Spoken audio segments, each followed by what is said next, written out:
Part 2, Chapter 7 of A Study in Scarlet by Sir Arthur Conan Doyle. Part 2, Chapter 7. The Conclusion.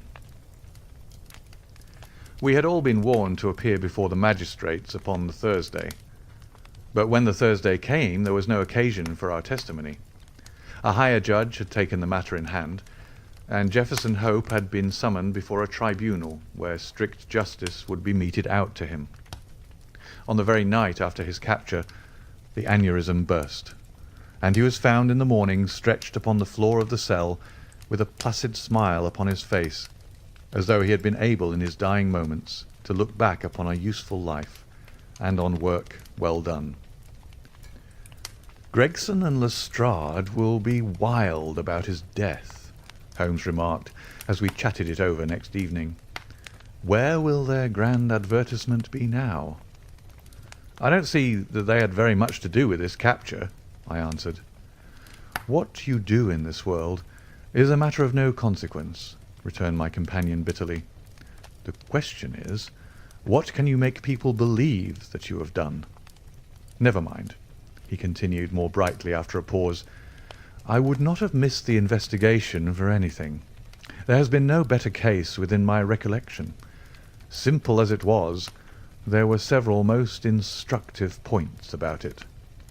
"Simple!" I ejaculated. "Well, really, it can hardly be described as otherwise," said Sherlock Holmes, smiling at my surprise. "The proof of its intrinsic simplicity is that without any help save a few very ordinary deductions, I was able to lay my hand upon the criminal within 3 days." "That is true," said I. "I have already explained to you that what is out of the common is usually a guide rather than a hindrance. In solving a problem of this sort, the grand thing is to be able to reason backwards. That is a very useful accomplishment, and a very easy one, but people do not practice it much.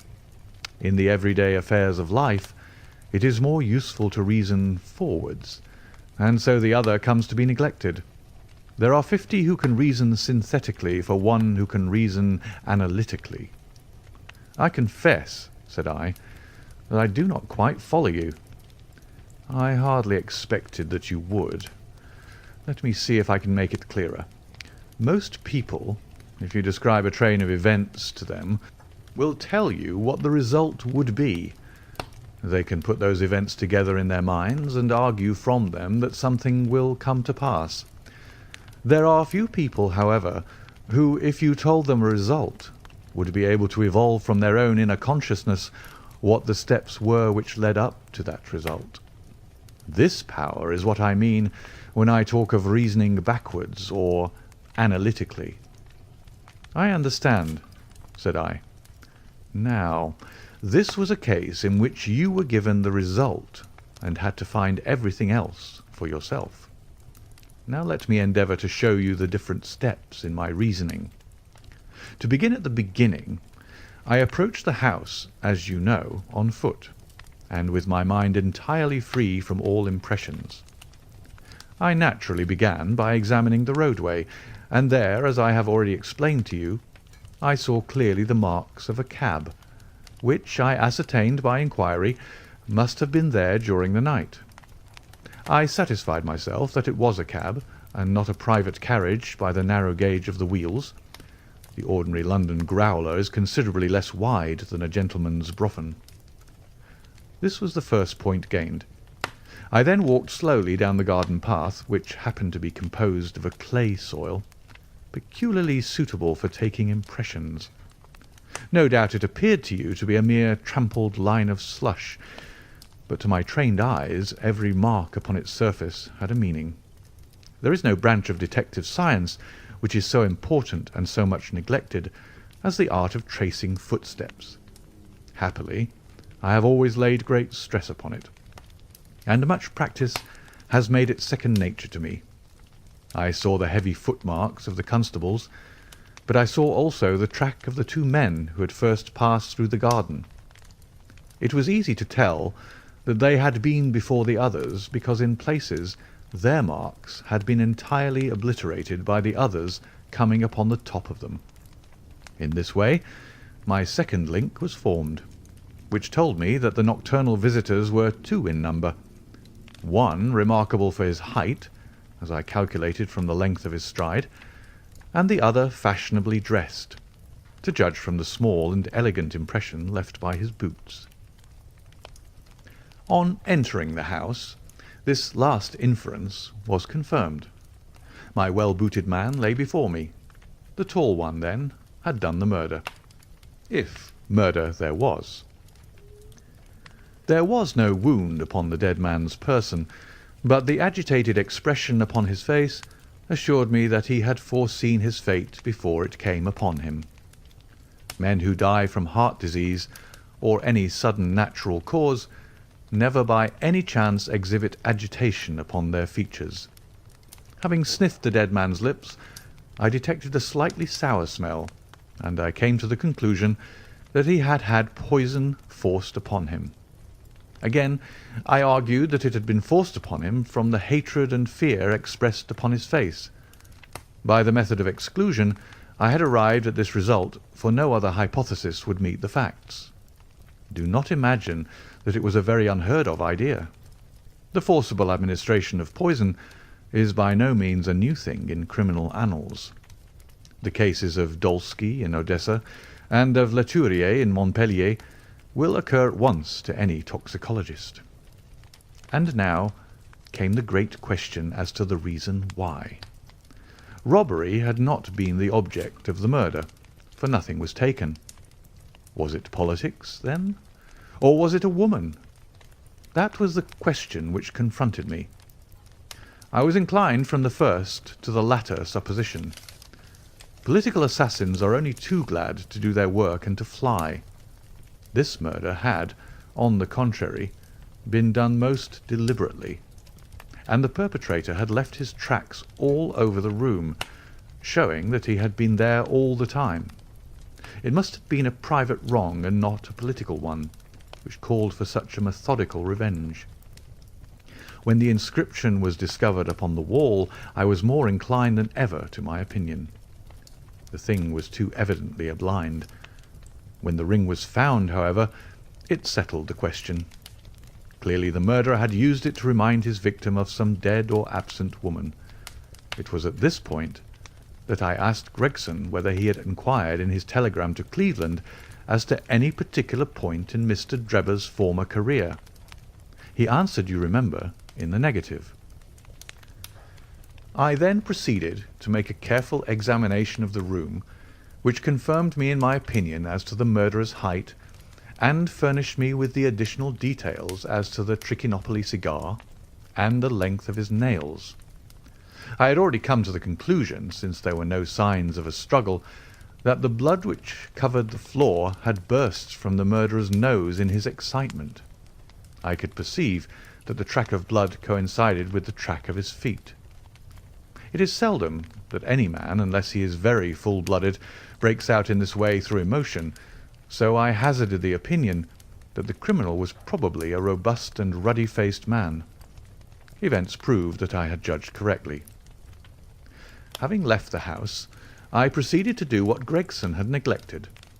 I telegraphed to the head of the people at Cleveland, limiting my inquiry to the circumstances connected with the marriage of Enoch Drebber. The answer was conclusive. It told me that Drebber had already applied for the protection of the law against an old rival in love named Jefferson Hope, and that this same Hope was at present in Europe.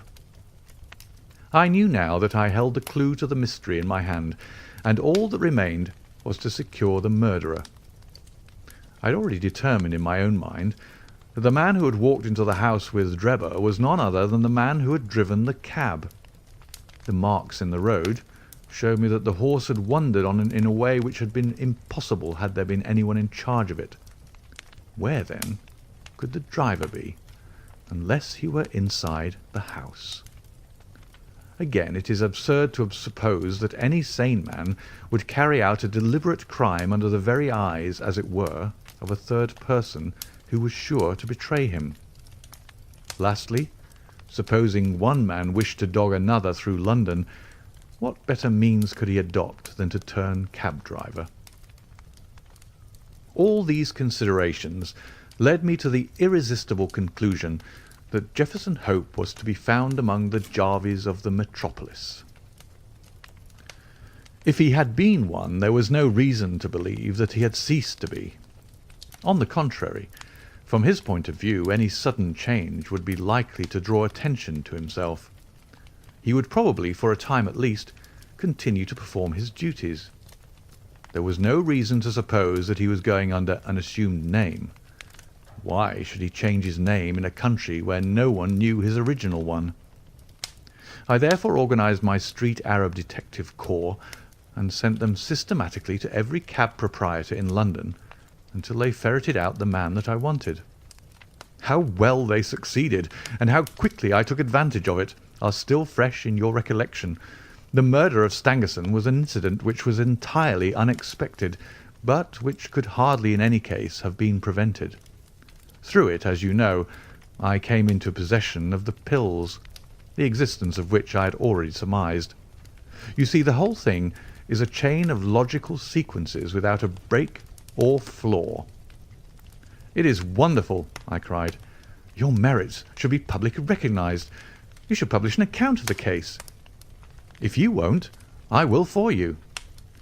"You may do what you like, Doctor," he answered. "See here," he continued, handing a paper over to me. "Look at this." It was the Echo for the day, and the paragraph to which he pointed was devoted to the case in question. "The public," it said, "have lost a sensational treat through the sudden death of the man Hope, who was suspected of the murder of Mr. Enoch Drebber and of Mr. Joseph Stangerson. The details of the case will probably be never known now, though we are informed upon good authority that the crime was the result of an old-standing and romantic feud, in which love and Mormonism bore a part. It seems that both the victims belonged, in their younger days, to the Latter-day Saints. And Hope, the deceased prisoner, hails also from Salt Lake City. If the case had had no other effect, it at least brings out in the most striking manner the efficiency of our detective police force, and will serve as a lesson to all foreigners that they will do wisely to settle their feuds at home, and not to carry them on to British soil. It is an open secret that the credit of this smart capture belongs entirely to the well-known Scotland Yard officials, Messrs. Lestrade and Gregson. The man was apprehended, it appears, in the rooms of a certain Mr. Sherlock Holmes, who has himself, as an amateur, shown some talent in the detective line, and who, with such instructors, may hope in time to attain to some degree of their skill. It is expected that a testimonial of some sort will be presented to the two officers as a fitting recognition of their services. "Didn't I tell you so when we started?" cried Sherlock Holmes with a laugh. "That's the result of all our study in Scarlet, to get them a testimonial." "Never mind," I answered. "I have all the facts in my journal, and the public shall know them. In the meantime, you must make yourself contented by the consciousness of success, like the Roman miser. Populus me sibilat, et mihi plaudo, ipse domi simul ac numos contemplor in arca. End of Book 2, Chapter 7. The end of A Study in Scarlet by Sir Arthur Conan Doyle.